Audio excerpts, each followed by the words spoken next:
¿Qué tal? Bienvenidos. En este video revisaremos lo que son las gráficas. Una vez que hayan sido recolectados los datos muestrales, debemos conocerlos.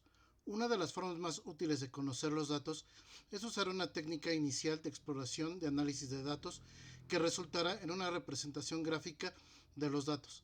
La gráfica revelará visualmente patrones de comportamiento de la variable bajo estudio. Hay diversas formas gráficas de describir datos. El tipo de datos y la idea que se van a representar determina el método que se va a utilizar.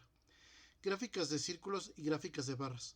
Son gráficas que se usan para resumir datos cualitativos o por atributos o datos categóricos. Las gráficas de círculos, diagramas de pastel, muestran la cantidad de datos que pertenecen a cada una de las categorías como parte proporcional de un círculo. Las gráficas de barras muestran la cantidad de datos que pertenecen a cada una de las categorías como un área rectangular de tamaño proporcional. Ejemplo. La tabla a continuación ilustra el número de casos de cada tipo de operación efectuada en el Hospital General el año pasado. El pastel completo tiene 360 grados. Para saber cuántos grados va a tener cada una de las rebanadas del pastel, utilizamos la regla de 3. Entonces, para la operación torácica sería 20 por 360 entre 498 igual a 14.45 grados. Huesos y articulaciones, 45 por 360 grados entre 498 es igual a 32.53. Y así sucesivamente. Y la gráfica quedaría de la siguiente manera. Se muestra la gráfica circular y la gráfica de barras. Diagrama de Pareto. Es una gráfica especial de barras. En esta, las barras se presentan de la categoría más numerosa a la menos numerosa. Incluye una gráfica de líneas que muestran los porcentajes acumulativos y las cantidades para las barras. Ejemplo, el FBI informó del número de delitos con violencia por categoría para el año 2003. El diagrama de Pareto de la figura muestra 8.706 delitos con violencia clasificados, sus porcentajes y los porcentajes acumulativos. El diagrama de Pareto es el preferido en aplicaciones de control de calidad.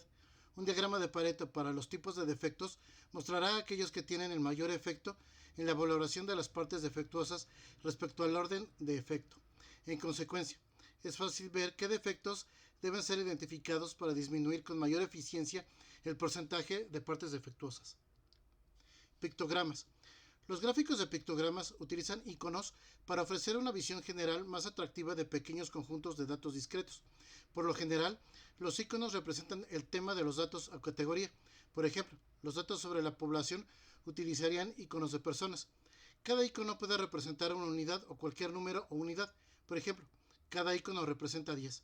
Los conjuntos de datos se comparan lado a lado en columnas o filas de iconos para comparar cada categoría entre sí. El uso de iconos a veces puede ayudar a superar las diferencias en el idioma, la cultura y la educación.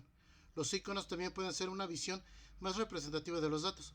Por ejemplo, si sus datos son 5 coches, muestra 5 iconos de coches en el gráfico. Dos cosas que se deben evitar cuando se usan gráficos de pictogramas son usarlos para conjuntos de datos muy grandes, lo que hace que los valores en el gráfico sean difíciles de contar. Visualizar iconos parciales, ya que esto puede dar confusión a lo que representan. Ejemplo, tenemos el número de árboles por municipio, donde cada árbol representa 1000 árboles. Gráficas de datos cuantitativos. Una razón importante para construir una gráfica de datos cuantitativos es el hecho de presentar la distribución de los mismos. Distribución es el patrón de variabilidad que presentan los datos de una variable. La distribución exhibe la frecuencia de cada valor de la variable. Gráfica de puntos. Representa los datos de una muestra al presentar cada dato con un punto ubicado a lo largo de una escala que puede ser horizontal o vertical. La frecuencia de los valores se presenta a lo largo de otra escala. Ejemplo, la tabla muestra de 19 calificaciones de un examen, mismas que fueron seleccionadas aleatoriamente de un grupo de alumnos. Y la gráfica quedaría de la siguiente manera. Histogramas. El histograma de frecuencias está conformado por un conjunto de rectángulos distribuidos en un plano cartesiano. Los histogramas representan variables cuantitativas continuas en el plano cartesiano. Sobre el eje horizontal se distribuyen los intervalos de la variable y sobre el eje vertical se ubican las frecuencias. La base de los rectángulos está determinada por la amplitud del intervalo y la altura de cada rectángulo corresponde a la frecuencia que presenta cada intervalo. Los histogramas pueden representar a las frecuencias absolutas o relativas, dependiendo de la ubicación que se les dé a estas sobre el eje vertical del plano cartesiano. De esta manera se obtiene el histograma de frecuencias absolutas o el histograma de frecuencias relativas. Pasos para realizar un histograma. 1. Calculamos el número n de intervalos que vamos a utilizar. Se recomienda que sea aproximadamente igual a la raíz cuadrada del número de datos. 2. Calculamos el rango R del histograma, que será ligeramente más amplio que el rango de los datos. El histograma debe comenzar en un número x m minúscula ligeramente por debajo del mínimo de los datos y terminará en un número x m mayúscula ligeramente por encima del máximo. El rango del histograma será, por tanto, R, el dato mayor, menos el dato menor. 3. Calculamos la longitud L de los intervalos como el cociente entre el rango del histograma y el número de intervalos, es decir, L es igual a R entre N. 4. Se construyen los N intervalos. Para cada intervalo contamos el número de datos que hay en él, es decir, la frecuencia del intervalo. 6. El histograma es un diagrama de barras donde el eje X se coloca en los intervalos y sobre ellos se construyen barras cuya altura sea la frecuencia o la frecuencia relativa del intervalo. En este caso, las barras deben dibujarse sin espacio entre ellas. En ocasiones, en vez de tomar la frecuencia relativa como altura de las barras, se toma dicha frecuencia relativa como área de las barras. En ese caso, se habla de un histograma en escala de densidad. Ejemplo: los datos son el número de espectadores en 32 partidos del equipo nacional en miles.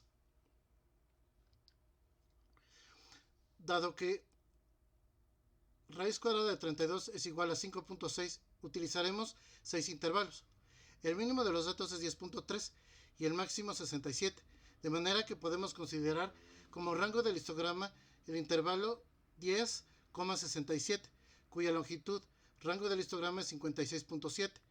La longitud de los intervalos es, en este caso, 57 entre 6, 9.5 aproximadamente, 10. Construimos los intervalos. Intervalo 1, 10,20 sin tomar el 20. Intervalo 2, del 20 al 30 sin tomar el 30. Intervalo 3, del 30 al 40 sin tomar el 40. Intervalo 4, del 40 al 50 sin tomar el 50. Intervalo 5, del 50 al 60 sin tomar el 60. Intervalo 6, del 60 al 70. Calculamos la distribución de frecuencia asociada a esos intervalos, es decir, hay que contar cada uno de los datos que caen en cada uno de los intervalos. Y nuestro histograma quedaría de la siguiente manera. Polígono de frecuencias. El polígono de frecuencias es un conjunto de líneas sobre un plano cartesiano que representan el comportamiento de la característica en la población. Al igual que el histograma, el polígono se aplica a la variable cuantitativa continua. Se construye de forma similar al histograma.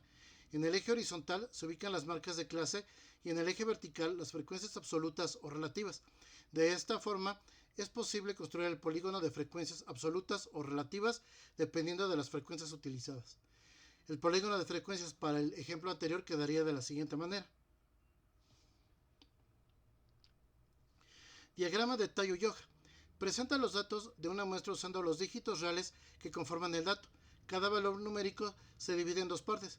El dígito o dígitos principales son el tallo y los dígitos que le siguen son las hojas.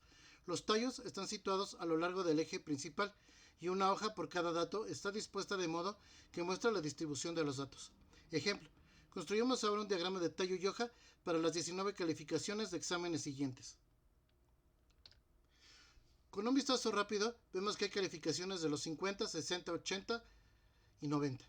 Usamos el primer dígito de cada calificación como el tallo y el segundo dígito como la hoja. Por lo general, el diagrama se construye verticalmente. Trazamos una línea vertical y ponemos los tallos en orden a la izquierda de la línea. A continuación, ponemos cada hoja en su tallo.